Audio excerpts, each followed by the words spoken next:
Amen. Good morning sa tanan niya nasabta sa atong online morning devotion nga gahimo sa matag sa isang buntag no. Nagpabilin pa ang atong motto nga seek ye first the kingdom of God and His righteousness, and everything shall be added unto us. Come on, let's start the day right by worshiping our God. Hello GCLS family, Cagayan, Clarin, Villanueva.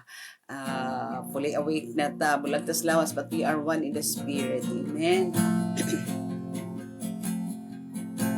I look to you, lover of my soul.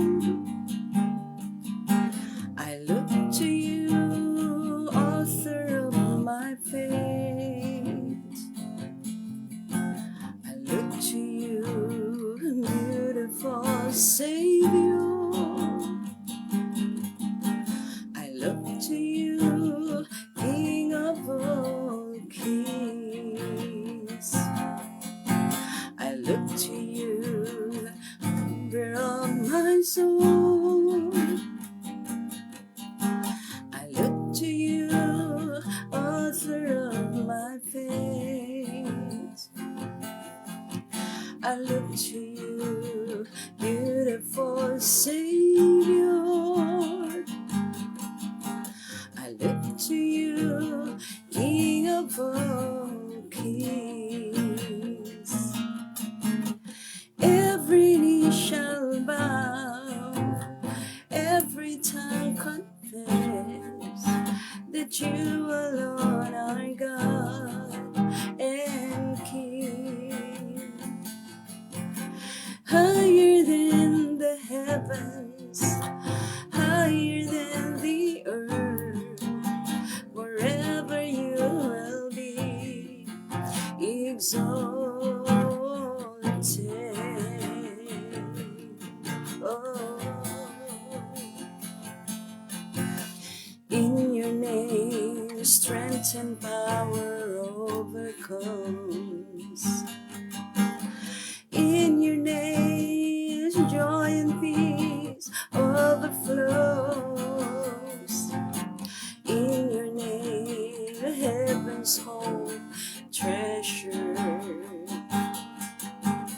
In your name, forever be secure. Every knee shall bow, every tongue confess that you alone are God and King.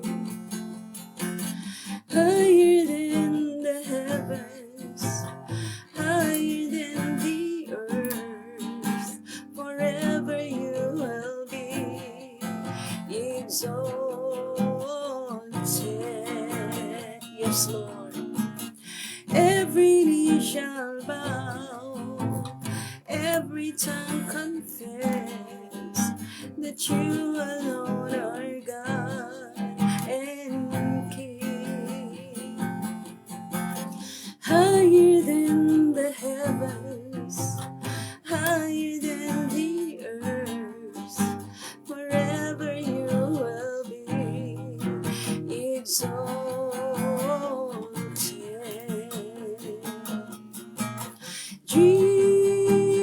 Jesus, Jesus, Jesus,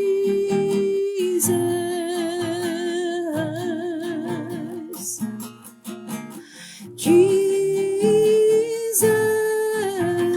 Jesus, forever you will be, forever you will be, forever you will be, forever you will be exalted.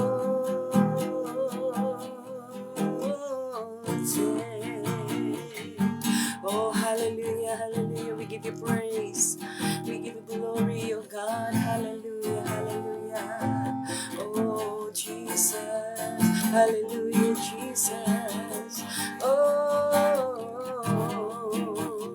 worthy of all glory and honor and thanksgiving, oh God. Lord, thank you kayo Ginoo sa imong pagpukaw kanamo Ama ning sa kabuntagon Lord nga imo pang gipapuka ang among mga mata ning sa kabuntagon o God imo ming gi-enable nga mobangon na aron sa pagsugod nagtikaw-tikaw sa mga naandan nga mga bulhaton matag adlaw Lord apan giuna kanamo Lord sa pasidungog pag-honor Ginoo Lord kay ikaw man ang among kusog ikaw man ang provider sa tanang butang nga among gikinahanglan aron kami mulahutay sa matag adlaw labi na sa mga bulhaton gibuhaton Ginoo nga alang sa imong kaymayaan sa church dunay bulhaton karon sa church o God ring ceremony Lord sa TLW o God Lord kinahanglan gyud kami kanimo Lord sa imong great provision sa tanan nga aspect o God salamat ug salamat kayo Ginoo Lord nga tagaan mi nimo kay gayonan nga sugdan namo karon ang pagkinabuhi nining adlaw Lord nga ikaw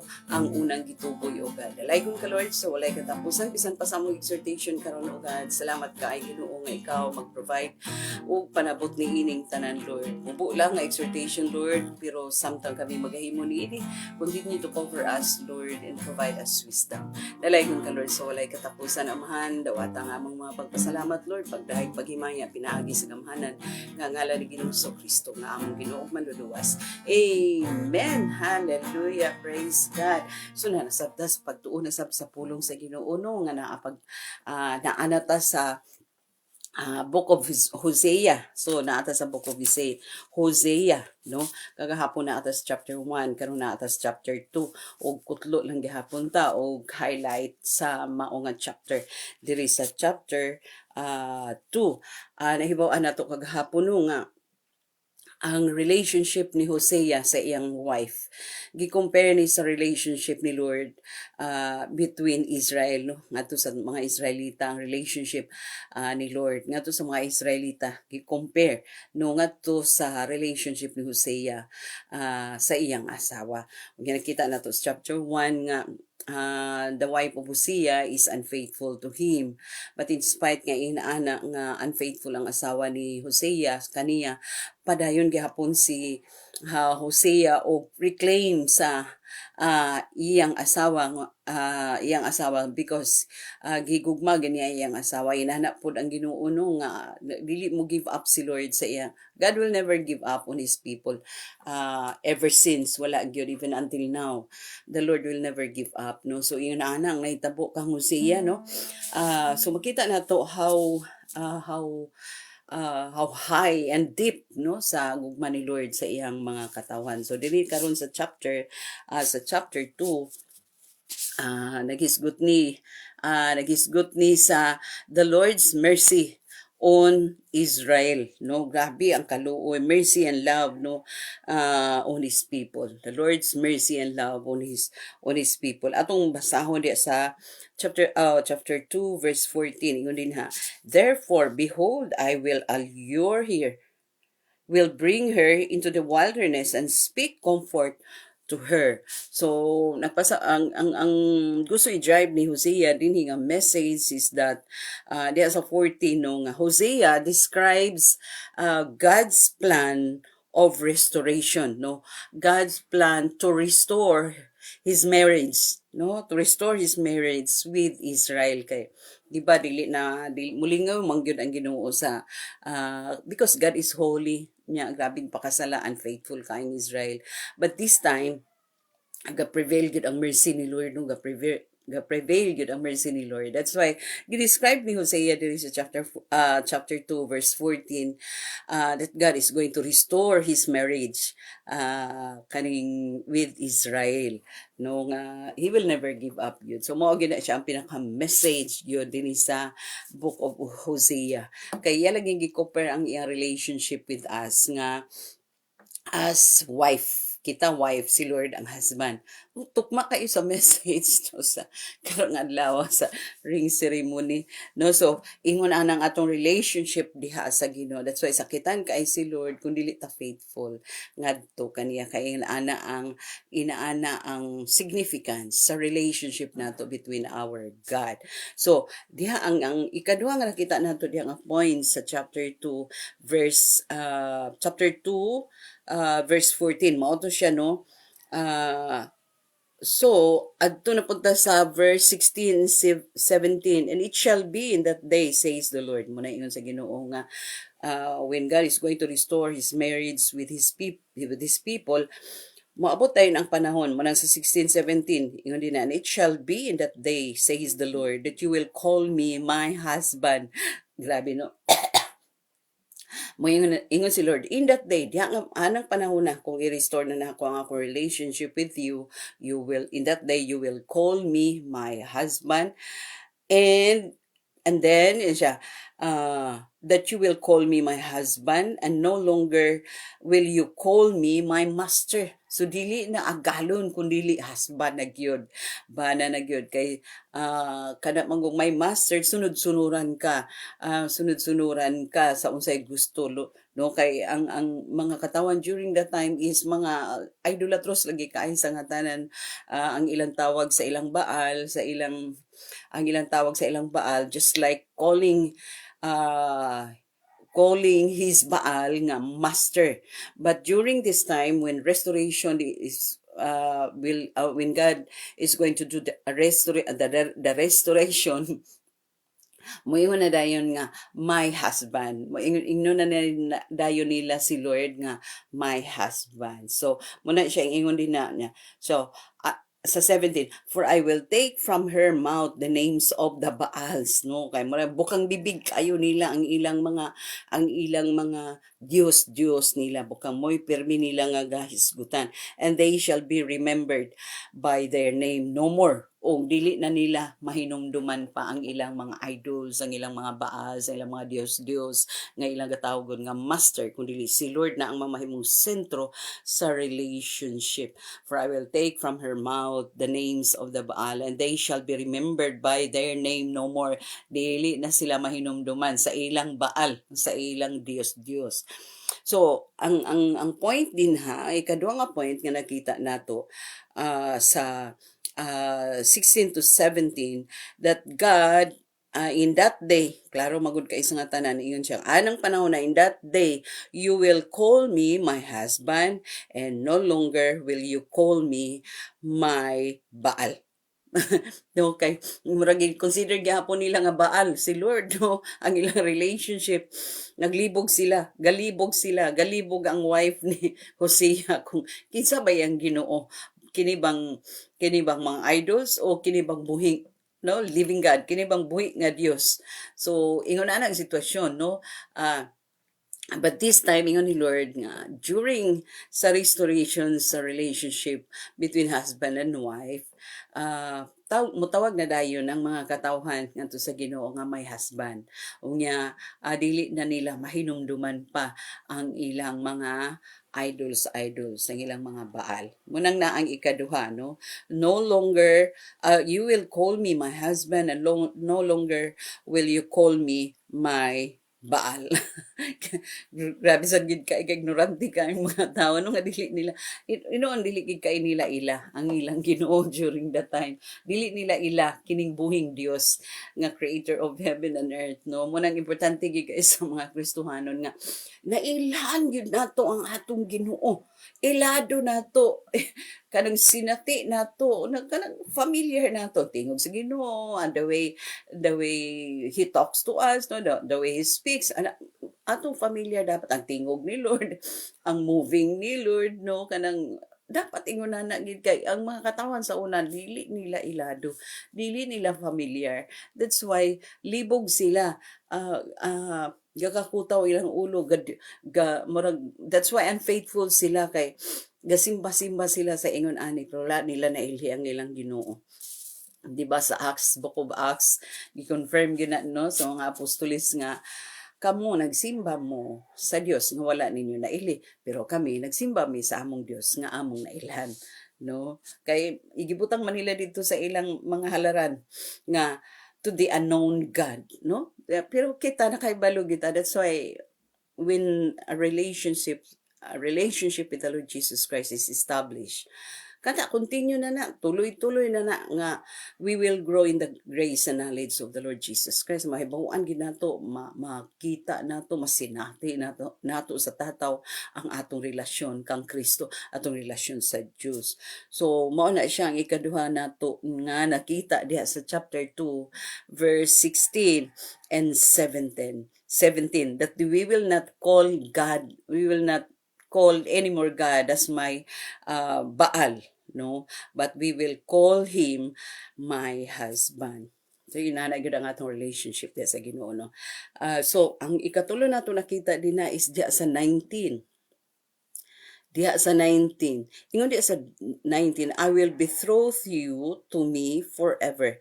Yes, I will betroth you to me in righteousness, in justice, in loving kindness, and mercy. I will betroth you, sa 20, to me in faithfulness, and you shall know the Lord. Amot pasabot ani may igsuon nga si Lord, committed si Lord sa maong relationship as wife and husband. And during this time, nabuak man because of our unfaithfulness, pero during the time of restoration, ibalik ni Lord no ang iyang commitment nga he will be committed unto us again as husband, no? Unsa ang role sa husband, di ba? Ang role sa husband na timanon ka, bakanon ka, inhana ang role sa husband kanang committed, no? Commitment, no? So this time ingon si Lord during the restoration process, kaning ibalik nako ang akong commitment as husband to you, and your commitment also will be again be restored, no? Your commitment to me, no, will again be restored during that day or in that day, no? I will betroth you to me forever niya. Forever na ni. Wala na ni siya wala na ni expiration nga klase nga marriage, kay pang-eternal na ni. Inanambot pasabot ni Lord. Hallelujah, pang-eternal na ni. Once the Lord restore the relationship, kini pang-eternal. Till death, no? Dili kani siya till death, no? Kay kung sa tao, till death do us part, pero sa Ginoo dili gyud. Forever and ever. Everlasting. So I will kay mo ingon diri no nga I will betroth you to me forever. Ingon man si Lord diri, forever. Yes, I will betroth you to me loving kindness and justice, no? So si Lord ra gyud ang maka-justify sa maong nga klase nga relationship. Kay he has all the authority and power. He has all kanang the right, no, to again restore us back to him and him to us. So gingunana na siya. Muna siya yung ikatulo nato nga nakita diya sa verse 19. And naa pa sa 21 o 23. Tanaw na to ang ingon sa 21. It shall come to pass in that day it shall come to pass, moabot ang panahon nga ni anang adlaw, that I will answer, says the Lord. I will answer the heavens, and they shall answer the earth. The earth shall answer with grain, with new wine, and with oil. They shall answer Jezreel. Sa 23, then I will sow her for myself in the earth, and I will have mercy on her who had not obtained mercy. Then I will say to those who were not my people, you are my people, and they shall say, you are my God. So you are my husband, you are my God. You will be committed to me, and you will be committed and I will be committed to you. Manang kata nga, I'm committed to you, no? So ang atong nasabtan diha sa ikaupat nga point nga atong gi-pick up, no, nga during that time, so in that day, kay gibalik man, during those time, no, it shall come to pass in that day that I will answer. Ambot pasabot ani nga in that day no mercy will receive mercy. Kanang word nga walay kaluoy ana makadawat na og kaluoy.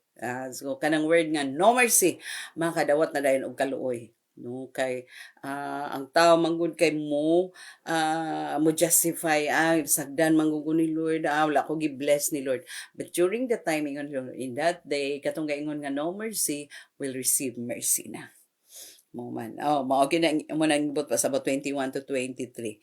And to those who said, not my people, will be again be be God's people. Katong nga dili makatawan sa Dios. Inanang panahon na mamahimo na sila nga mga katawhan nako. Ingon ang Ginoo. So it's dili sa 20. Then I will sow her for myself in the earth. Ako sila ibutang diha sa para kanako diha nako sila ibutang, and I will have mercy on her who had not obtained. Kaluy-an na nako sila katong wala na ka-obtain, wala na ka sinati og kaluoy, masinati na nila kay ang kaluoy nako masinati na nila, no? So ingon na siya katong moingon nga dili sila katawhan ako, moingon na sila nga moingon na sila nga you are my God. Therefore, kay moingon naman sila, you are my, ikaw nga akong Ginoo, ikaw ang akong, ikaw ang akong bana, ikaw ang akong Ginoo, no? Therefore, makabato na sila og kaluoy. Unya, makabato na sila sa, kanabang, maisugo na sila mo manawag sa Diyos. Kay husband naman nila ang Ginoo niya, mamahimo naman silang katawhan sa Diyos. Therefore, restore ang relationship anytime we wanted to cry out to God, anytime we wanted to call upon God, maminaw na si Lord. So inaana ang mahitabo when the relationship will be restored. Inana na dahil ang mahitabo no nga we can call anytime we wanted to call God, anytime we wanted to pray. Mao bitaw nga pag naday problema no matingalan ta spontaneously muhilak lang ta, Lord, Abba Father, ano kay because mao naman kay restored naman ang relationship, dili na susama sa daan nga kinabuhi nga magkadiin-diin ta bisan asa ta paingon para lang masulbad ang problema, but this time sa new or restored nga relationship as husband and wife, makaduol na ta diretso nya na nay access, wala nay distance, no, wala nay distance, so makaduol ta diretso, makayango-ungo ta diretso, makapangayo ta diretso. Why? Because of the relationship that has been restored already. So mo gyud ni pinaka-importante kaayo, no, if ever ang relationship sa usa ka Kristohanon ngadto sa iyang Ginoo na naputol or giputol ni Lord because of our unfaithfulness, rest assured, no, be encouraged nga there's still time to restore it. Mo kuan lagi ta kanang manawag lang tas Ginoo kay gahulat lang si Lord nga manawag ta niya, gahulat lang si Lord nga manawag ta niya kay siya na ang muhimo o mopakita og power of restoration kanang si Lord na ang mo maneuver tanan, si Lord na ang muhimo sa lakang tanan, basta kita with humble heart crying out to God, I wanted to be restored, Lord, sorry for my unfaithfulness. Ana lang yun, mora gyud ang naano kay ang mga Israelita during the time inana sila ka idolatrous kayo, inana sila ka unfaithful, dili sila satisfied, no, sa ilang relationship with God kay wala mo nila na ila kaayo ang Dios nga ilang giaragaran, no, ang Dios nga sovereign, ang Dios nga creator of heaven and earth. So mo nang daghan kay silang mga idols, daghan kay silang mga Dios. But God is going to restore, no? God is going to restore them into a insakto na right relationship, just like a husband and a wife relationship. So ingunana ang mensahe nga atong nakutlo diri sa chapter 2 sa Hosea nga gi-compare ang atong relationship between our God as husband and wife. And even during this time nga unfaithful ta, si Lord ang muhimo og lakang para nga makabuhi kita, no, makabuhi ta anang nagkapos sa ato nga unfaithfulness nga gapangita pa ta og lain nga si Lord enough na to satisfy ang to satisfy our longings, no, to satisfy our hunger and thirst. Enough na si Lord, pero ang mga tao kay mangita pa, that's why mura sila og wife nga unfaithful. Hallelujah. Praise the Lord. So enough nga natin nakutlo karon sa chapter 2 ang atong gisgutan diya sa verse 14 to 23, no? Amen. Naot nga naagi tayo na kutlo karon sa atong hisgutan ug magampo ta labing balaan, gamhanan mahigugmaon langit no namong amhan. Nagapasalamat gid kay kami, Lord, nga ikaw ang Dios nga maayo kay sa among kinabuhi, Lord. Wala gyud puas nga hinabi ka, gastorya ka, ga-communicate ka kanamo, Lord, because our relationship with you is very precious unto you, Lord, nga imong gyud mi nga gaatimanon, just like a husband, Lord, nga gaatimanon ang asawa. Salamat kaayo nining tanan, Lord. Dunay mga panahon nga unfaithful niya pa, Lord. Thank you, Lord, that you remain faithful unto us, Lord. Salamat kaayo nining tanan.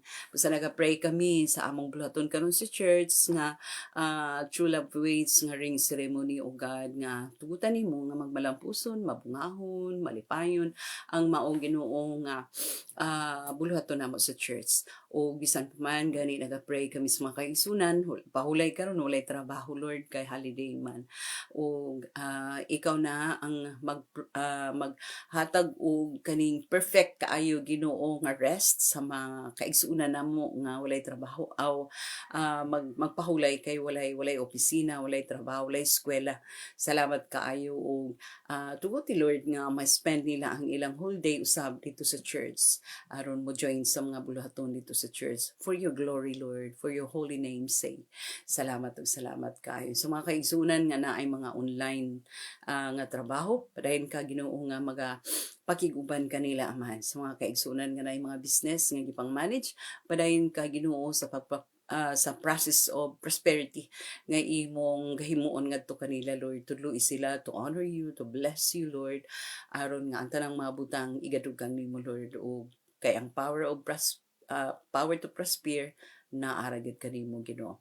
Busa salamat ug salamat kaayo ikaw magatudlo kanilang tanan nga unahon ka pagpangita aron ang tanang butang nga among gikinahanglan ikaw magadugang niini. Dalaygon ka gid, Lord, sulay katapusan naman. Salamat ug salamat kay sa imong panahon gigahin kanamo karon ini sa kabuntagon dawata ang among mga pagpasalamat pagdaig paghimaya pinaagi sa gamhanan nga ngalan ni Ginoong Kristo. Amen. Okay, amen. Amen. God bless us all until next morning.